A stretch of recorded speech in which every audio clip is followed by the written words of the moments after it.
Welcome back to episode 6 of Measure What Matters. So we're diving directly into chapter 2, focus and alignment. As luck might have it, very, very important with regards to where you're going as a company, where you're steering specific teams. So in the context of the book, Measure What Matters, which is me, Mehdi, and Ped, currently discussing it today, we've got this very interesting quote around ruthless prioritization. Put more wood behind fewer arrows. This is sometimes very hard for us to do within an organization, especially when you're sort of a team lead as well, because you get handed instructions that essentially you need to be able to sort of support with execution from your teams. What is interesting for me when it comes to OKRs is that it essentially emphasizes the point that you can't do everything all at once. In the real world, everybody lives in a community within your organization. Your team lives with constraints. If you're honest about those constraints, you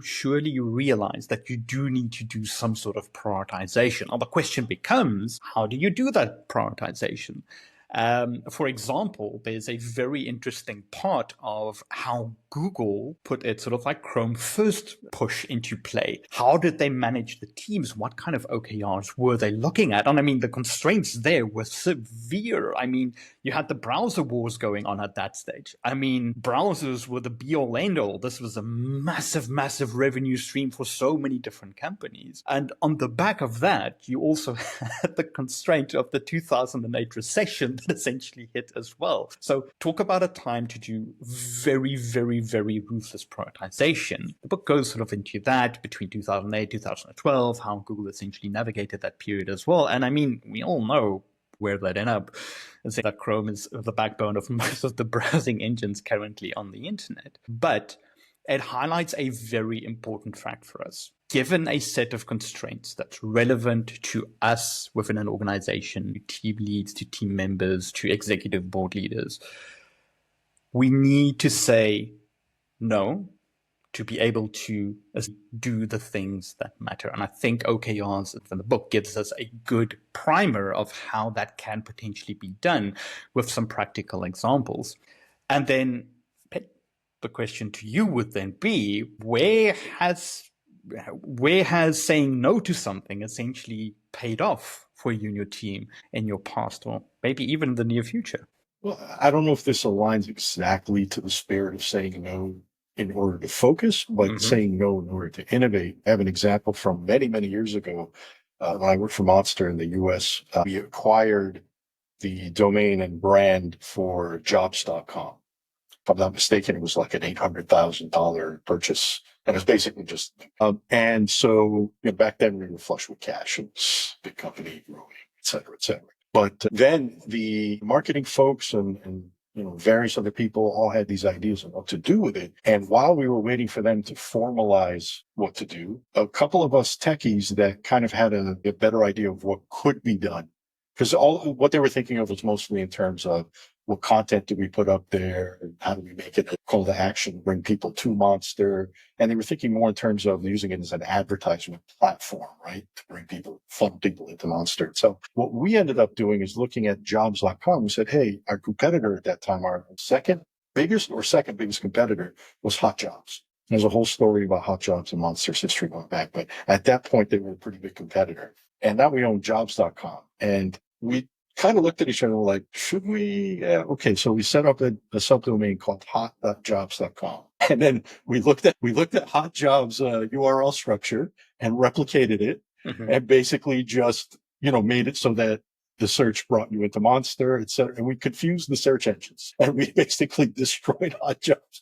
Maybe I shouldn't be saying this publicly, but I think the statute of limitations has passed and I wouldn't get in trouble for it. But that was it was literally something we did over a couple of hours and it killed. It absolutely throttled traffic from that domain into Monster. And, all the requests from everyone else, all the other departments kind of just went away because they didn't want to disrupt that utilization. Now down the road, we were able to do things like make it dynamic so that hot.jobs.com still did what we set up originally, but we set up a DNS wildcard so that anything.jobs.com would then take that anything and first see if it's a location, then apply it as a location filter. If it's a category, apply it as a category filter. Otherwise, apply it as a keyword filter. And then that had a big knock-on effect of bringing people into Monster from SEO, purely SEO. So this is stuff like, I'm not poo-pooing on anyone in marketing or anyone in other departments in the company, but I struggle to believe that if we were just handed over requirements, that these would have been those requirements. I think you have to kind of know tech and the potential for it and be given a little bit of space to kind of operate. Mm-hmm. And to me, that was us saying no to them, but we only were able to say it because we didn't have OKRs back then. We're only able to say no is because we did what we wanted first, right? So we got away with it. I completely agree as well, because it's very interesting for me within the structure of OKRs, as it's talked about within this book, is that there's a focus on squads, in our case, techies, owning their OKRs, or at least a partial part of their OKRs, because I think, Mehdi, you mentioned this in the previous chapter as well. OKRs are not just top down, but they're sometimes also bottom up and a little bit sort of horizontal as well. And I think, Ped, you've also mentioned this before in conversations, is that once teams have that, it gives you a bit of freedom to say no to certain things and then essentially focus on something that could only be from a techie perspective, where you have that intrinsic knowledge and then applying that perspective to then push your OKRs, which makes it so multifaceted, because now you don't just have a marketing professional or a sales professional within your organization driving growth, but you now also have someone that understands something like SEO on a technical bit that can say like, okay, cool, I've got an idea. I think it can make a difference. Let's try it out and see what happens. What do you reckon, Mehdi? Yeah, totally agree. Like, this aspect of the focus in OKR is quite significant boost for the organization. Like Steve Jobs mentioning, innovation means saying no to 1,000 things. Like, everything to say yes to, it means you say no to several items. You need to be really careful what you say yes to. The aspect of alignment between this framework also, it goes in hands with focus, because when the focus of the organization on something, you know that this is a focus, and if, like the example that Pet mentioned, you can leverage that focus into your advantage easier and more effective, why not? But that transparency need to be there. Let's say if the tech team was not aware of that change and that purchase, they never could come up with such an idea, right? And that is the tools that it gives you, the focus and alignment. The organization is supposed to be aligned in order to make it work. And also, like Andy Grove mentioned, if we try to focus on everything, we focus on nothing. The focus is really important. It's main purpose of this book, and this framework really is an enabler. And when it's come to objective, usually it lasts for quite long time. But when it's come to a key result, they know it's living, breathing thing, and they adjust the same things that Pet mentioned in the previous chapter. Is the agile aspect of it. If they see it's not relevant anymore, they are not going to proceed with it. And the way that's, like John Doerr was mentioning, our goals are servant to our purpose, not the other way around. Even with OKRs, I think that a lot of people doing OKRs, maybe not for the first time, but early on in their journey, struggle with the saying no, because as human beings and as partners in a company, we naturally want to do more, right? It's not ever been described as a bad thing to be able to do more. But I think the flip side of that, when I used to ask guys to write their OKRs, I always shared mine and said, this is not a, waterfall trickle down. This is just me sharing with you to inspire you. And if something I have on mine inspires you, go ahead and copy it word for word if you think you can help out in a massive way. But if not, if there's other areas, but you think you can align to other people's OKRs or have a novel one of your own. But I always used to say, try to keep it, I'm okay with one objective, because we did OKRs quarterly. I'm okay with one objective this quarter. 2 is I'm all right with as well. 3 is really pushing it, but I really don't want to see more than 3 objectives. And then the same thing, each one shouldn't have really more than a couple of KRs, because what are you really doing, right? Like, how are you going to accomplish? If that KR is something you're going to achieve overnight, don't even write it down. Just go do it, right? Yes. But if it's something that you need others to be aware of, and you need, hey, I got to have time to focus on this. This is going to take some heavy lifting. That's a good, solid KR. And if it stretches you, even better. Mm. So that mentality of getting people to say no to themselves, I guess that's the hard part, because you want to believe like you can do it all, right? I mean, First, you have to be a little self-aware. Yes, that's the social contract as well, because like it or not, we're all sort of like in it together. You know, we spend 8 hours a day within an organization at minimum, just trying to do something together. And it is super fulfilling if you get to achieve something as a sort of community of people. But it's also almost more detrimental if you don't feel that what you're doing is currently sort of impacting it. So interesting one for me is over a couple of beers with a good friend of mine a couple of weeks ago, I mentioned the book Measure What Matters, and I'm like, I'm reading all about OKRs. OKRs are very, very interesting, gives me something new to sort of talk about, a new frame of reference, because I've never worked in a company that has it.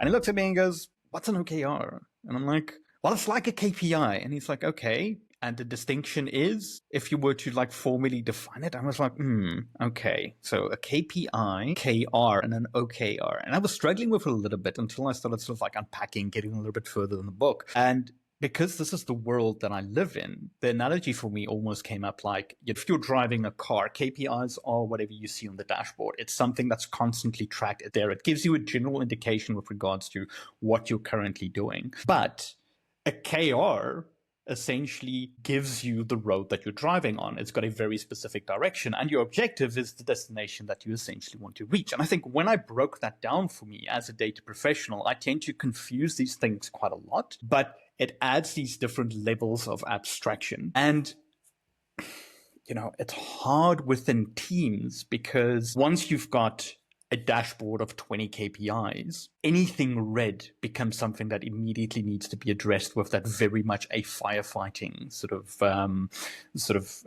approach to it, where I feel that when I look back at my history within data platforms, there's certain points in times where I think OKRs would have been very, very beneficial to me to use, especially like you said, Ped, when you then need to motivate your team, motivate your executives with regards to a very strategic investment of not just effort, but then also money, and then keeping it very concise with regards to prioritization, keeping it, you know, to that one to two level barrier with a set of KRs associated with it. And I've unfortunately seen it multiple times where you've had an executive step in with a very clear vision of what objectives they want to chase, but then get lost in this massive set of KRs with supporting KPIs that at the end of the day, the message or the objective essentially gets so diluted and so convoluted that multiple teams just don't understand how they're working towards this objective by doing this very siloed approach.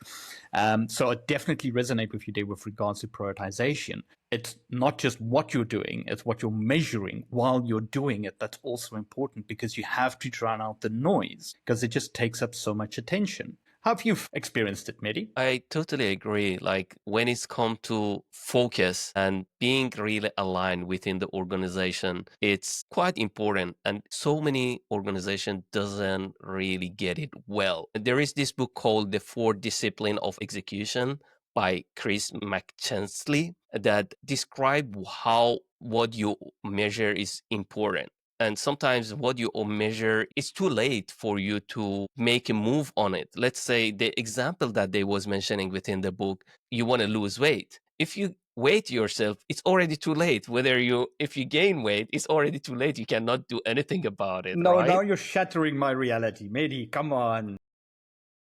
And let's say it was mentioning what you need to measure is the calories that you use, the exercise that you make.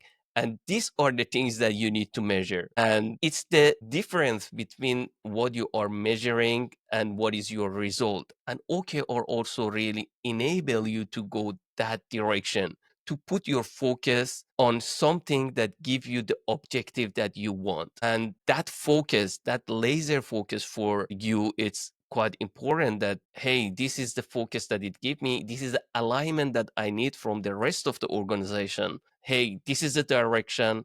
And in one part of the book was mentioning when you use OKR, you can use it to communicate with your other department in a less charged way. Instead of saying, hey, I'm lagging behind because of you, you just say, hey, my KR is at risk, I need your assistance, and make it much easier to communicate with other department and bring that, you're not in silo anymore, and it bring that kind of collaboration spirit within the organization to make that objective happen. Yeah, I think that is a very, very good point, because anything measure related in a meeting sometimes can turn a little bit confrontational. And I mean, the question here for you, Ped, would be, is there a significant difference that you found in practice between having tough conversations when OKRs are the context, or having tough conversations when, like you said, nothing / KPI is the context with regards to that? I think KPIs are in a lot of ways a safety net for a lot of people. The way that those, typically there's a tiered grading structure, right? Like you exceed or meet the goal, all these different grading mechanisms.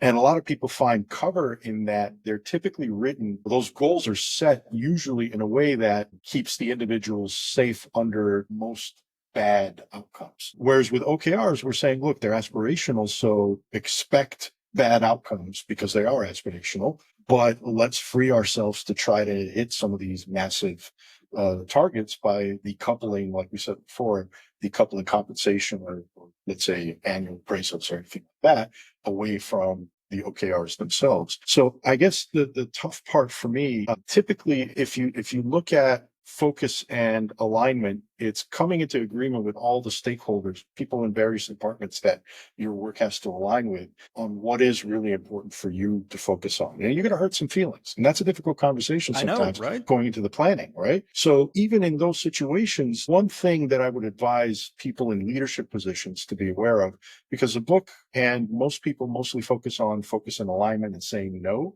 there is a third option when you are in leadership, and that is to delegate. Right. If there's a department that really believes in something, but you definitely can't focus on it because you have more important things that you have to deliver or you have to focus on. If you're a leader, there might be an opportunity for you to carve out a certain person or a certain group within your organization and say, okay, you guys take this on, please, for this quarter, this time frame. And then that way you kind of, I don't know, maybe trying to satisfy two things at once. But I think what gets lost in the message here is that focus is really targeted for an individual or an individual team. But when you have a large organization with multiple teams, perhaps there are different focuses for different teams. And you as a leader of all those teams combined, you may have to break some of these rules and carry, many more objectives than what you would recommend for your team members, for example, right? But in that, to summarize just real quick, what I'm trying to say is really it's focus and alignment, and a tool that you can use for that is delegation. If you're in a position to be able to delegate. Good point. And I think, maybe when we look at OKRs, we have different kinds of OKRs, and it would be quite interesting for me to sort of understand a little bit how these two play against, or how these different types of OKRs essentially play against each other. And, where, at what stage of a company, there's maybe a different mix of these. So when we talk about something like aspirational OKRs, I think aspirational OKRs being tied primarily to a bit of like R&D as well. When you're trying to That's right. push for a new market, that's going to be freaking awesome, I think. What do you reckon, Mehdi? Very true. But one thing that it was really interesting in this book for me, they was mentioning Google take the OKR and scale it to different level. Like Andy Grove introduced this OKR model, but Google take it to whole new level. They divide it to two different category of OKR. It is commitment OKR and aspirational OKR. Commitment OKR is the things that they really committed for, and 1.0, which means hit the target, is something that they expect. If they cannot meet it, they need to have the postmodern and describe what went wrong, whether they was doing the measurement wrong, whether the expectation was too much, or what went wrong, and they need to do it in the postmodern. But they have another type of OKR, aspirational OKR, which they expect to miss, and it's about 40% miss is acceptable because they intentionally set the bar so high. And when achieve it, overachievement means overachievement in those kind of situation that, hey, we set it so high and we reach it, that means overachievement. And this differentiate between these two kind of OKR. And then there is a risk that John Doerr was mentioning, that you need to be careful if you categorize aspirational OKR as committed OKR. People, they don't buy in. They say it's not achievable. This is not realistic. And the other way around, if you categorize committed OKR as aspirational, people, they don't take it seriously. They say, okay, if we miss it, is okay. That's why this is really important to which category you put your OKR in, and whether you want to have that aspirational OKR in the first place or not. There are some model, there are some example within the book that they was mentioning. They were more into committed OKR up until they get to some stability, then they go for aspirational OKR, but they were never as aspirational as Google. Like for the browser example that you was mentioning, the first aspirational OKR that they put was 20 million user. The second one was 100 million, which they sit together and they make it 110, and they manage to hit that number. When you want to go that aspirational OKR, you need to be careful what you're doing,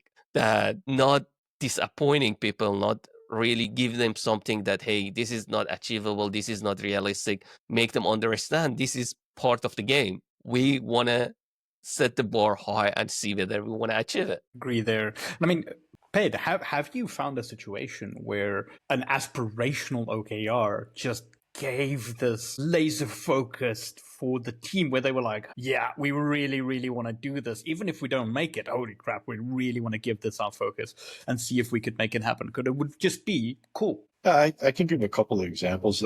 My favorite one is one where we were utilizing one of the major cloud providers, and utilizing them at a very high rate. Let's say probably in the top 5 biggest customers that they have in Malaysia. Coming from another company previously where we weren't nearly as large of a customer, but we got much bigger discounts, I started to question, like, what are we doing wrong here? Not just much bigger discounts, but like that former company essentially had the same number of active users and similar number of, transacting users per day, et cetera, but somehow there was a 10-to-1 ratio. And I was just trying to figure out, like, what's going on here, right? What are we doing? So I made it a very aspirational OKR to cut 90% of the budget. Now, in reality, for me, internally, that was a commitment goal because I knew it could be achieved. And I'd come from a place where it could be achieved, but I couldn't go out there and say, hey, 90% savings in a couple of quarters. So essentially what happened was these guys, they focused on infrastructure. They focused on, are they doing the right things in terms of spot instances versus reserve versus, whatever other mechanisms they had to save money, all the basic stuff. But what they didn't do, and what I helped them do, is bring in the AWS people into our building, explain the way of the world that we're spending this much money and you guys are not giving us the right discount. And if you don't give us the right discount, we're multi-cloud and shift our workload to other clouds that are going to give us a discount. And when you twist arms like that, so the funny thing is that the reason they knew I was serious is because I'd done that before with that company.